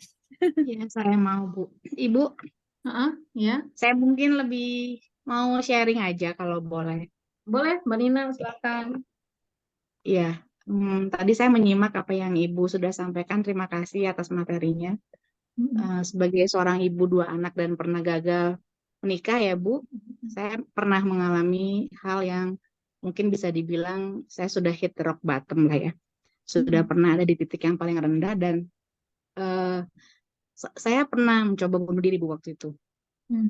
Jadi hal utama yang saya rasakan waktu itu adalah seandainya saya punya support sosial yang baik, mungkin saya tidak melakukan itu. Jadi waktu itu ketika saya benar-benar yang saya rasakan, saya marah sama diri saya sendiri dan orang-orang di sekitar saya gitu. Sehingga karena setelah terlalu lama menyimpan marah itu akhirnya kayak give up gitu Bu, kayak udah cukup, capek banget nih. Seperti itulah ya kira-kira yang saya katakan ke diri saya gitu, sampai bilang sama Tuhan, Tuhan, I had enough, udah Pak, tolong panggil saya pulang gitu. Nah, saya mencoba me-reach out satu orang sahabat saya ketika itu, dia sedang mengantar anaknya ke kolam renang gitu. Dia nggak tahu kondisi saya sedang parah gitu. Dia cuma bilang, ntar ya Nin, gue lagi berenang, sejaman lagi deh ke rumah, atau lu tunggu di rumah gue aja, kata dia gitu. Itu sejam jaraknya. Tapi even sejam itu membuat saya akhirnya berbalik kayak, udah nggak kuat, gue nggak kuat gitu. Jadi mungkin yang bisa saya sampaikan atau tambahkan Bu Popi, bahkan ketika kita sudah menikah, punya anak, punya dunia kita sendiri ya, mikrosistem yang sangat penting ini, kita harus punya mikrosistem lain yang di luar keluarga ini gitu. Jadi ketika ada apa-apa dengan rumah tangga kita, dengan pasangan kita terkasih sekalipun, yang kita tidak bisa memprediksi perilaku mereka gitu ya, menyakiti kita. Kita punya orang lain di luar kita yang bisa kita pegang saat itu. Sebentar aja untuk bisa menenangkan diri dulu gitu, bahwa enggak, ini bukan salah lu kok gitu. Ada gue nemenin lu sebentar kayak gitu. Itu mungkin Bu Popi, terima kasih. Terima kasih Mbak Nina atas sharingnya gitu ya, dengan pengalaman hidup yang luar biasa gitu ya. Nggak tahu kalau saya di posisi Mbak Nina gimana gitu ya. Memang makanya tadi ada penelitian yang dilakukan oleh yang siapa tadi yang di slide kedua, yang kedua-dua penelitian itu ya, yang bilang kalau ternyata setelah diukur kebahagiaan, ikatan emosi dia sama pasangan gitu ya, sama tadi bagaimana penerimaan dukungan sosial di dirinya, itu ternyata juga variabel yang sangat besar mempengaruhi tingkat kebahagiaan gitu. Selain tadi tetap kita harus support, karena ada orang yang walaupun sebenarnya penerimaan dukungan itu sudah bagus, tapi kalau dia belum self love itu kayaknya nggak bakal mental juga gitu. Misalnya mungkin Mbak Ninanya mungkin udah self love juga mungkin tanpa disadari gitu ya, sehingga pas ada masukan itu akan lebih gampang gitu ya menerima dukungan sosial dari orang lain. Berbeda sama orang yang sebenarnya secara self love-nya itu tanpa sadar tuh masih kurang juga, sehingga dengan kekurangan tangki cinta, apa ya, tidak penuh dengan dirinya, ya akhirnya ya itu tadi padahal orang sudah memberikan. Kemarin tuh ada skripsi mahasiswa saya, salah satunya adalah pemaknaan, sebentar saya lupa judul ininya, lupa, tapi menarik hasil studinya. Dia ibaratnya itu adalah dia adalah korban KDRT yang dilakukan oleh keluarga. Jadi forgiveness terhadap pemaknaan dukungan sosial dari lingkungan sosial. Jadi adalah korban-korban yang pernah di KDRT-in oleh keluarga sendiri, baik itu oleh ibunya, oleh ayahnya, oleh abang gitu ya. Terus bagaimana sih forgiveness-nya dan pemaknaan dukungan sosial tersebut. Ternyata kalau dari segi kuantitas itu ternyata kalau kita analisa ya secara kualitatif, oh ternyata dia sebenarnya dapat dukungan yang bagus kok dari lingkungan sosial gitu ya. Tapi di anaknya ini gitu ya, yang di beberapa subjek itu kok nggak muncul ya pemaknaan kalau kamu tuh sebenarnya udah disupport loh gitu. Nah, ini saya pikir juga ada kaitannya sama self love sendiri gitu ya. Oh ternyata ya gimana dia bisa memaknakan kalau itu bentuk dukungan loh, kalau itu bentuk support loh dari orang lain. Kalau dia pun nggak self love dari dirinya gitu. Yang saya tangkap ya Mbak Nina ya gitu ya. Mungkin memang variabelnya juga kuat gitu ya, pengaruh lingkungan. Tapi tadi kalau dia nggak self love juga pun dukungan seberapa apapun dari orang lain itu nggak akan ada maknanya apa-apa juga gitu. Baik Bu Poppy, terima kasih. Sama-sama Mbak Dina. Jadi intinya tuh ya lumayan ini juga ya. Maksudnya kalau orangnya sedang punya masalah yang berat, terus dia nggak punya self love, itu kadang-kadang kita kasih advice seperti apapun bakal mental gitu ya. Karena ya ada orang yang misalnya gampang banget mengkritisi orang, menyakiti hati orang lain gitu ya. Kita mungkin bisa cross check ke dia, jangan-jangan dia nggak sebenarnya belum penuh juga gitu ya. Sehingga kalau sebenarnya orang yang tadi definisinya self love itu dia udah penuh gitu ya. Sehingga dia tahu dia nggak akan menyakiti orang karena dia nggak mau disakiti juga gitu. Misalnya Bu Vivi gitu. Maka ya harus self love dulu sebenarnya untuk bisa menampung cinta-cinta atau afek-afek dari orang lain sehingga bisa juga nanti menyalurkan lagi afek itu ke orang lain, ke anak khususnya gitu, parentingnya. Ibu, waktu itu saya sebenarnya setelah usaha bunuh diri itu kan saya diselamatkan oleh suami saya. Besokannya saya ke psikolog, Bu. Saya ke psikolog di rumah sakit Premier Bintaro itu cepat sekali dia mendiagnosis saya kenapa begitu gitu. Dengan tenang beliau mengatakan bahwa saya itu terlalu merasa diri saya bisa melakukan semuanya sendiri. Jadi saya kurang membagi tanggung jawab saya kepada pasangan saya. Itu bahwa dia ingatkan bahwa ibu, kita tuh manusia biasa, tidak bisa mengambil semua tanggung jawab itu sendiri. Jadi ibu ini lelah secara emosional, lelah secara pikiran, kemudian ada trigger, akhirnya ibu breakdown gitu. Jadi dan karena memang itu ya Bu ya support sosial lagi. Jadi hal-hal kecil menumpuk tapi tidak sempat cerita. Orang lain melihat kita bahagia, kita nggak ada masalah, tapi benar really okay sebenarnya, tapi tidak pernah cerita ke orang lain gitu. Nah itu yang membuat kita akhirnya ketika mau ke teman pun teman tuh sebenarnya nggak tahu problem kita tuh apa sih sebenarnya. Kayak lu baik-baik aja deh gitu, karena nggak pernah cerita kan Bu. Sehingga ketika saya reach out teman saya itu dia merasa kayak ya udah bisalah Nina nunggu gitu, karena dia tidak tahu cerita saya sesungguhnya seperti apa gitu. Ya benar. Jadi kalau kita kembali ke materi ini, jadi self love itu bukan berarti kita lepas dari lingkungan sosial gitu ya. Artinya kita merasa saya self love, saya compassion, saya merasa dengan diri saya cintai diri saya compassion terhadap diri saya, maka semua masalah itu akan teratasi, nggak kayak gitu juga sebenarnya pemahamannya gitu. Jadi self love itu artinya tadi interaksinya pasti akan selalu dua arah gitu ya, antara saya itu yang bedanya sama orang yang selfish tadi. Selfish tadi itu kan hanya rasa nyaman. Kalau yang self love ini dia kadang nggak nyaman juga tapi dia bertumbuh dengan itu. Nah, bertumbuhnya lewat apa? Bisa dengan diri sendiri atau dia menerima kalau ternyata memang saya butuh orang lain ya gitu ya. Ternyata saya ini nggak sepowerful, bukan sepowerful, se-strong itu ternyata gitu ya. Artinya kan dia mulai menerima dulu gitu. Mengasihi dirinya, bukan mengasihani aja gitu ya. Mengasihi diri, oh ternyata saya memang butuh nih orang lain. Saya harus menerima nih bantuan dari orang lain. Ternyata boleh kok ya kalau saya itu nangis, boleh kok ya kalau saya itu curhat sama orang lain. Itulah maksudnya definisi dari self love. Jadi bukan berarti dengan self love atau compassion itu kita lepas dari yang sosial. Jadi di Mbak Nina itu berarti kan dengan Mbak Nina mengakui akhirnya, maksudnya di psikolognya gimana? Mbak Nina terima nggak masukan psikolognya? Iya, saya sangat menerima dan saya baru sadar Bu, karena memang saya ini memang punya masa kecil saya juga kurang baik, Bu. Saya tuh kayak apa ya, neglected gitu. Saya punya father issue. Jadi saya dituntut sangat tinggi oleh ayah saya karena saya anak pertama untuk berprestasi. Tapi ketika berprestasi, ayah saya tidak ada di kehidupan saya secara being present, itu nggak ada. Jadi saya dikasih uang, disupport secara material, mau apa diain, les apa, ayo, dan saya berprestasi. Tapi achievement itu hanya menunjukkan ke ayah saya bahwa saya bisa, tolong lihat saya. I didn't get that gitu. Jadi saya akhirnya bertumbuh menjadi orang yang udah kayaknya aku hanya bisa mengandalkan diriku sendiri gitu. Sehingga sampai saya menikah pun akhirnya saya tidak sadar bahwa saya akhirnya mengambil sebagian besar tanggung jawab. Bukan berarti suami saya salah, enggak, tapi saya secara tidak sadar melakukan itu. Jadi ini kayak efek saya ke ayah saya sebenarnya terjadi lagi ke suami saya gitu. Saya berasa kalau saya mengambil semua pekerjaan, suami saya akan sayang sama saya gitu. Jadi itu tidak putus rantainya saat itu. Alhamdulillah sih sekarang sudah membaik, Bu Popi, setelah yang tadi Ibu bilang benar banget. Mertua saya bilang, Nin, kalau kamu jatuhnya sangat dalam, kamu akan bisa bounce lebih tinggi. Itu benar banget yang Ibu bilang. Referensi tadi ya, Mbak Nina ya. Ya, benar. Berarti yang apa? Artinya dengan Mbak Nina menyatakan kalau ya saya butuh orang lain ternyata gitu ya. Saya nggak bisa mengalahkan diri sendiri, itu sebenarnya self love gitu. Jadi self love itu bukan berarti saya bisa loh mengalahkan diri saya sendiri, saya compassion loh, maksudnya saya bisa loh keluar dari masalah sendiri, itu nggak kayak gitu. Termasuk dengan menyadari saya akan lebih bertumbuh dengan saya membagi kesusahan saya dengan orang lain, itu juga self love. Artinya kita belajar juga untuk menerima, bukan jadi kalau orang yang self love itu orang yang tanpa cacat, bukan gitu ya.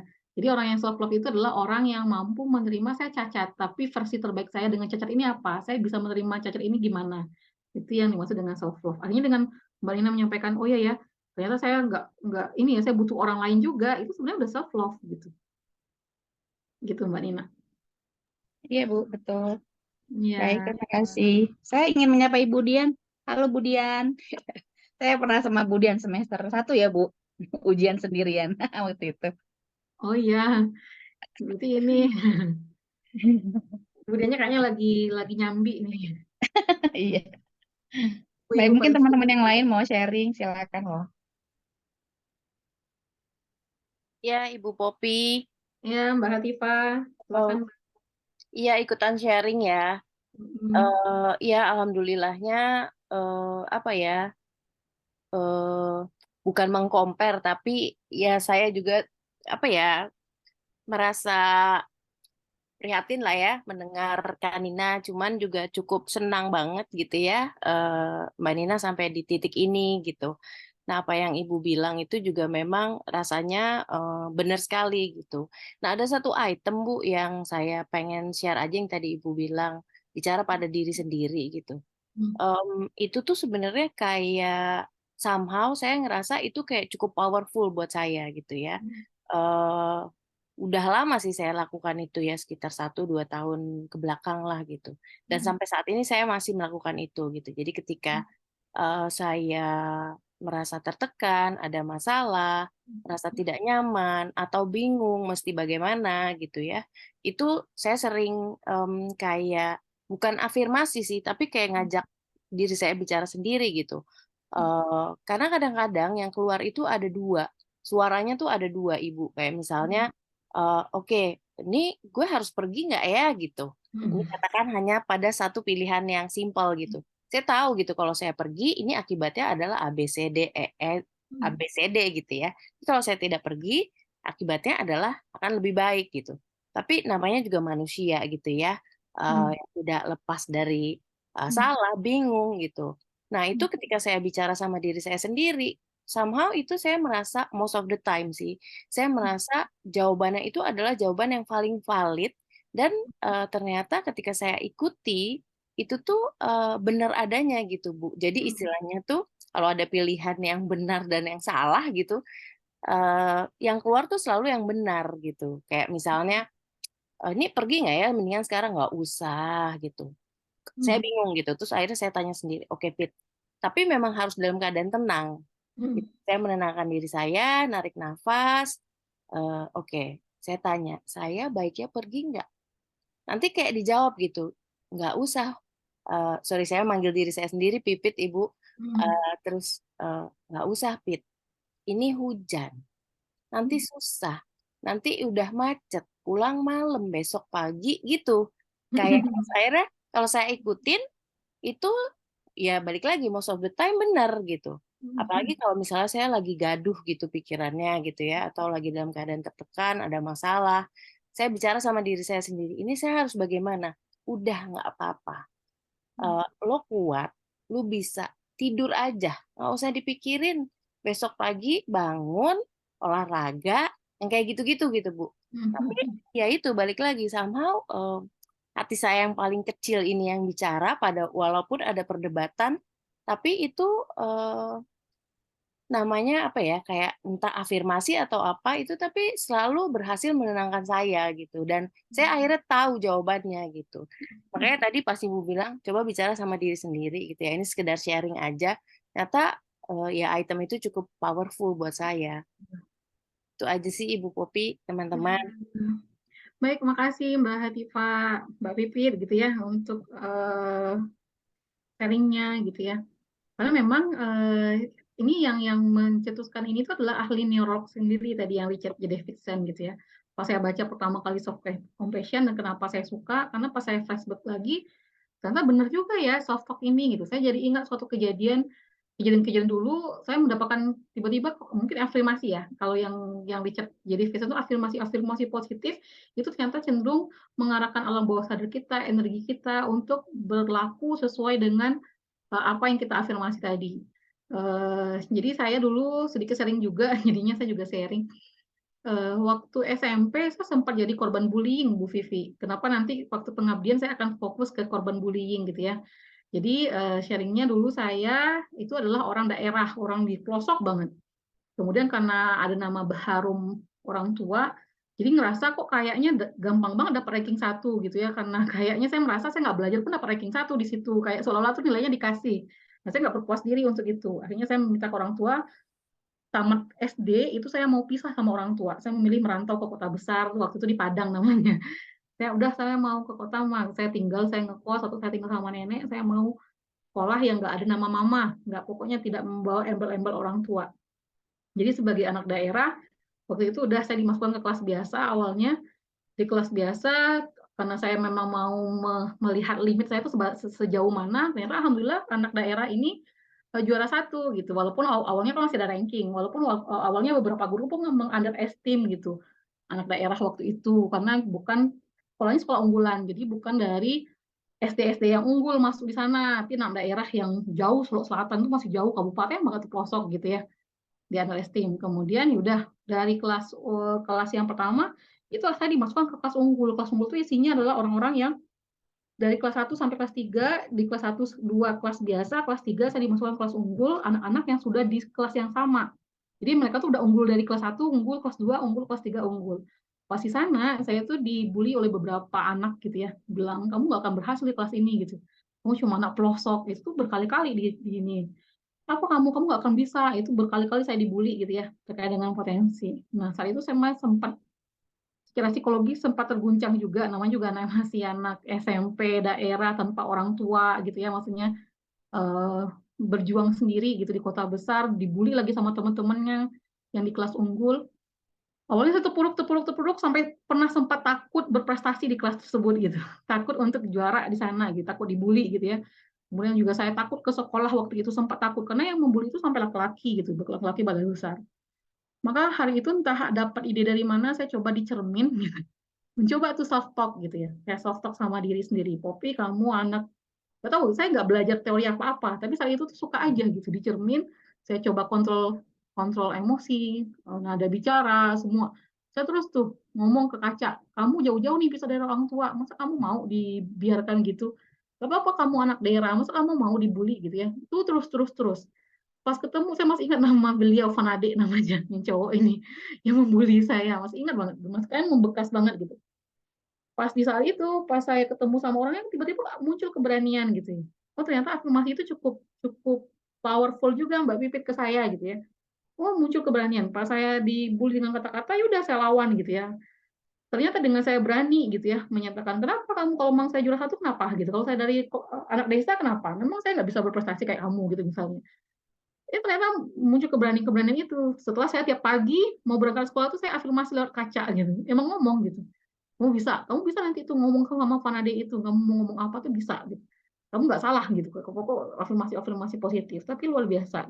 Setelah saya berani mengemukakan, saya nggak takut ya sama kamu, karena keberanian itu saya munculkan di pagi hari gitu ya. Saya munculkan terus di kaca. Tapi Masya Allah gitu ya, ternyata setelah itu oknum-oknum yang tadi sempat membuli itu kayaknya jadi segan juga gitu. Kenapa ini anak jadi melawan gitu. Nah, akhirnya saya terbantu dengan itu. Jadi pas baca compassion, oh ya benar ya gitu. Kemudian afirmasi kita. Nah, saya setuju tadi katanya ada hormon yang oksitosin tadi ya, yang sampai apa insting sosial gitu ya, sama kortisol ya tadi, yang adrenalin tadi yang menunjukkan keberanian saya untuk melawan gitu. Ternyata kayak gitu kalau dari yang si Richard J. Davidson gitu, Mbak Tifa. Iya, Bu Popi, sama persis sih sebenarnya saya rasain.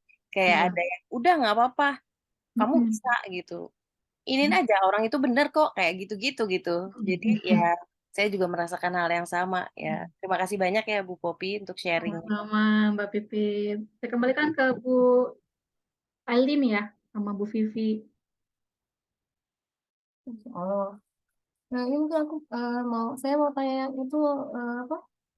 Yang kita apa yang tadi katanya 21 hari itu, jadi yang pertama diukur tuh apa ya? Oh, ini adalah kita mau gimana membentuk kebiasaan supaya kita bisa meningkatkan compassion kita. Jadi Bu Ali nanti kalau mau alat ukurnya saya kasihkan di grup, Bu Ali ngisi tuh. Habis itu Bu Ali nanti scoring gitu ya, scoring. Nah, nanti ketika itu saya rendah, sedang atau tinggi hasil skornya gitu. Caranya gimana nanti cari rata-rata. Nanti saya coba pandu juga. Nah, setelah di situ nanti kita tahu tuh sekarang, oh saya kayaknya belum compassion nih gitu ya. Nah, tadi kan kita sudah bahas tuh teknik-tekniknya, ada self talk, ada tarikan nafas, butterfly hug gitu ya, sama tadi letters to me. Nah, kita coba tuh satu-satu tuh balin gitu ya. Selama 21 hari. Kenapa 21 hari? Karena menurut penelitiannya dia bisa menjadi suatu kebiasaan gitu ya. Itu setelah 21 hari. Jadi mungkin akan berat tuh mencoba di awal-awal self talk, oh nggak ada ngaruhnya kayaknya gitu. Jangan berputus asa dulu gitu. Kita tunggu dulu 21 hari efeknya gitu ya. Lalu kita coba letters to me, enggak mau buang-buang waktu ini gitu ya. Jangan dulu gitu. Kita tunggu dulu 21 hari sehingga nanti mudah-mudahan dengan 21 hari kita dengan teknik-teknik tadi saat ada suatu peristiwa kita lebih mindful, lebih self kindness, sama-sama lebih common humanity gitu. Gimana, masih ada yang mau bertanya atau selesai? Tapi sudah jam. Mungkin sedikit bukan nambahin ya, mungkin saya pernah juga ikut workshop itu ya, workshop dari neurolog ya, Dr. Amir Zuhdi, mungkin pernah kenal ya. Nah ini mungkin karena memang kerja otak kita itu, kalau misalnya kita melakukan satu habit gitu ya, maka itu sel syaraf itu akan tumbuh gitu. Kemudian ketika kita sering mengerjakan itu terus-menerus, maka dia akan bersinapsis dengan sel-sel syaraf yang lain gitu, sel-sel yang tumbuh ini. Nah itu makanya mungkin 21 hari tadi seperti yang Mbak Popi bilang, meskipun mungkin tiap orang itu beda-beda ya, berapa lamanya dia akan mampu membuat apa namanya itu menjadi satu habit, jadi kebiasaan yang baik gitu. Nah, itu mungkin ada juga misalnya satu teknik, kayak misalnya ketika kita sedang down ya, ketika kita sedang merasa terpuruk gitu ya, karena otak kita itu membutuhkan sesuatu yang real ya, sesuatu yang dilihat atau dilakukan gitu ya, maka salah satu caranya kita melihat lagi misalnya foto-foto ketika kita mendapatkan prestasi tertentu, atau kalau misalnya ada piala kita makanya piala itu harus dipajang gitu katanya. Piala harus dipajang, terus kalau misalnya punya piagam-piagam penghargaan itu juga harus dipajang gitu, karena ketika kita sedang terpuruk, sedang merasa lemah gitu ya, merasa jatuh ya, merasa down lah ya, dan kita melihat itu lagi, maka memori-memori yang menimbulkan hormon bahagia itu akan muncul lagi gitu, hormon serotonin tadi gitu, ketika kita melihat prestasi-prestasi yang kita pernah dapatkan, atau mungkin foto-foto kenangan indah gitu ya, foto-foto sesuatu yang manis yang pernah kita alami gitu ya, itu bisa juga dibuka-buka seperti itu, Mbak. Tapi menarik banget ya self compassion itu ternyata. Ini Iya, Bu Vivi. jadi penelitian ini setiap tahun nih. Sering, dan memang akhirnya temuan itu menarik-menarik Bu Vivi, dan ini bisa masuk ke setting manapun gitu atas nama self compassion ini gitu. Iya, Makanya makanya tadi tertarik sama beberapa skripsi awalnya self compassionnya pada narapidana. Kita coba kan mengukur compassion narapidana waktu itu adalah narapidana yang mendapat dukungan sosial dari luar. Salah satunya ternyata ada korelasinya loh ternyata antara compassion sama dukungan sosial pada napi. Jadi waktu itu ada masa sosialnya tiga langsung dengan satu variabelnya adalah self compassion, tapi variabel yang lain itu beda-beda Bu Vivi. Ada dukungan sosial tadi, kemudian ada terkait dengan apa ya, obedient atau kepatuhan, saya lupa gitu ya. Karena banyak korelasi yang positif dengan self compassion. Maka saya mikir, oh dari yang acak saja variabelnya, kemudian kita cobakan ke napi ini, ternyata ada korelasi terus yo gitu ya. Tiga itu malahan beberapa penelitian mahasiswa itu jarang yang tidak menemukan korelasi, Bu Vivi. Ternyata ya kita nggak saya sampai dari kesimpulan kayaknya banyak banget ya variabelnya korelasi sama self compassion ini gitu ya, karena mungkin dari yang item-item yang tadi rasa syukur, kalau di kita Islam apa dari sudut pandang Islam kayaknya kita ada kok item-itemnya di self kindness gitu, misalnya bagaimana kita bisa self kindness itu kalau dengan kita memahami siapa pencipta kita, maka kan kita akan lebih kindness ke diri kita gitu ya. Saat kita terpuruk, oh kamu itu adalah hambanya Allah yang dianugerahkan dengan luar biasa sekali loh. Bayangkan berapa, artinya kalau kita nanti ini ya, kalau paham Tuhan kita, Allah, kita akan memahami diri sendiri, itu kan lebih self kindness gitu. Atau tadi yang common humanity itu kan nggak jauh dari rasa syukur kan Bu Vivi sebenarnya. Yang artinya kan, oh iya ya, orang itu pasti ya tadi dia adalah bagian dari sosial gitu ya, sehingga kalaupun ada masalah dia harus lihat secara umum gitu. Musibah ini nggak cuma kamu loh yang datang gitu, orang lain juga datang. Kalau tadi konteksnya Mbak Ina, enggak, kamu tuh nggak apa-apa loh nggak kuat, banyak juga kok yang nggak kuat dari kamu, buktinya mereka juga butuh bantuan orang lain misalnya. Terus ada lagi tadi itu yang mindfulness gitu kan, sebenarnya kan dengan latihan, dengan sering khusyuk aja sebenarnya kita sudah melatih mindfulness kita loh. Maka banyak orang-orang yang sudah terbiasa khusyuk sholatnya, maka pas ada suatu peristiwa itu dia nggak bakal reaktif gitu. Makanya banyak orang-orang yang kita anggap lah orang-orang yang beriman gitu ya, yang itu akan lebih cenderung tenang kan, nggak yang menggebu-gebu gitu ya. Karena tadi dia udah terbiasa khusyuk gitu, dia sudah tahu kejadian hari ini itu apa, hikmahnya apa, terus langkah apa yang harus saya ambil. Makanya saya tertarik sama self compassion ini Bu Vivi, karena memang dekat gitu dan korelasinya banyak gitu. Masya Allah.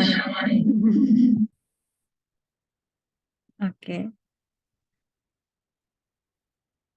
Gimana Mbak Alin? Belum ada lagi yang bertanya ya. Gimana?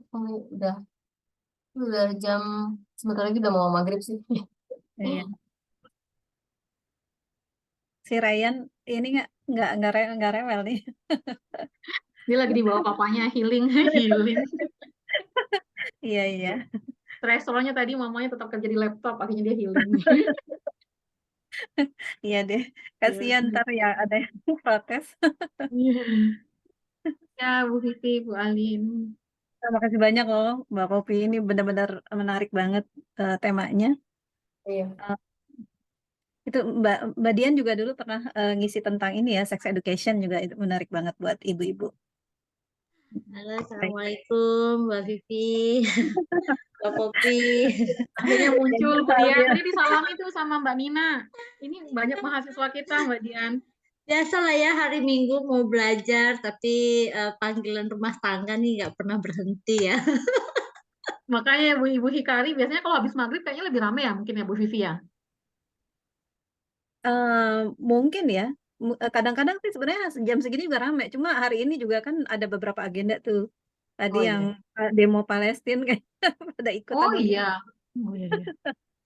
Bu Dian, lanjut Bu Dian. Iya, emang ini banget ya self compassion ini. kadang kita suka lupa gitu ya. Cuman enaknya kalau ikut komunitas itu selalu ada yang ngingetin gitu. Karena di mana-mana sebenarnya kadang ya posisi seorang ibu kali ya. Seringkali kita tuh mendahulukan orang lain dibandingin diri kita sendiri, gitu nggak sih?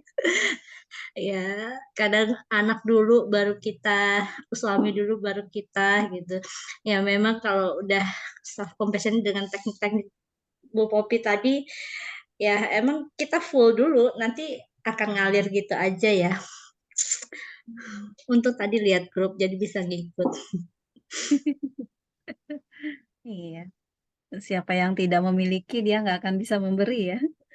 Makanya apa tadi tangki Iya, cintanya penuh dulu ya baru iya, nanti tadi. bisa ngalir ke orang lain. Iya. Jadi kalau udah penuh jadinya tidak merasa terpaksa dan tidak dipaksa ya Bu Popi ya. Karena emang udah penuh, jadi dia ngalir gitu aja ya. Ya, benar Bu Dian. Kayak makanya orang yang udah penuh cintanya itu dia cenderung nggak akan mengkritisi orang lain gitu ya, tidak akan Iya, menjuliti orang lain karena dia sudah penuh. Dan kalaupun iya, akhirnya dihina oleh orang lain itu tuh nggak akan menjatuhkan harga dirinya dia gitu, iya. tidak akan menjatuhkannya dia, tidak akan mengurangi tangki cintanya dia. Nah, sama halnya dengan memberi, dengan dia udah penuh dulu, itu ya cenderung ya udah kalau orang tidak melakukan kebaikan sesuai dengan apa yang dia lakukan, dia nggak masalah gitu. Emang karena dia memberi itu karena dia pengen beri gitu, karena dia udah Iya. penuh juga gitu. Karena Kalau tidak yang merasa kekurangan gitu ya. kalau orang yang tangki cintanya kurang, saya udah kasih kamu itu loh, masa kamu nggak ngisi balik sih gitu ya. Saya udah ini kamu loh. Nah itu makanya se-compassion itu di mana-mana, termasuk ke pasangan gitu ya. Iya, Kita benar-benar. udah compassion dulu belum sama pasangan gitu. Maksudnya kita udah self love dulu dong sebelum kita akhirnya ini attachment-nya ke Mencintai pasangan. Makanya orang yang tidak ikhlas melayani itu jangan-jangan memang dianya belum full juga sebenarnya. Ya, ya. Iya, baik udah mau maghrib Bu Alin. Alhamdulillah, terima kasih sekali. Jazakumullah. Jazakillah khair, Bu Popi. Kita akhiri saja dengan baca Alhamdulillah, Alhamdulillahirabbil alamin. Alhamdulillahirabbil alamin. Dan baca kafaratul majlis. Subhanakallahumma wa bihamdika asyhadu an la ilaha illa anta astaghfiruka wa atubu ilaik. Bu Popi ditunggu sekali itunya ya di grup nanti. Ada yang minta PPT juga Mbak Popi. Oh iya, Ya, boleh. Alhamdulillah, iya ya. Ya, Makasih banyak loh Mbak. sama-sama Bu Vivi. Walikin semua Terima kasih Bu yang sudah Popi. menyempatkan tadi Mbak Terima Nina, kasih Mbak banyak Latifah. semuanya nih mahasiswa Terima kasih psikologi Bu. nih. Ya, semuanya dipenuhi oleh mahasiswa psikologi. Udah privat di kelas. Ini orang-orang yang udah privat sama. Oh, Ini Jangan udah betul. bosan ya Bu. Jangan bosan Iya, sama kan kita ya Bu. share di mahasiswa ya. Jadi Iya. ini jadi kayaknya kuliahnya pindah ini. ya ke sini. Baik, sama-sama. Ya, baik, saya end dulu ya grupnya. Mudah-mudahan semuanya sehat ya. Amin. Dan ya, besok Senin berarti kita harus mulai lagi aktivitas kerjaan kita ya. Ya. Ya, Assalamualaikum warahmatullahi wabarakatuh. Waalaikumsalam warahmatullahi wabarakatuh. Ini di ini dulu. Sebentar, di close dulu. Stop recording.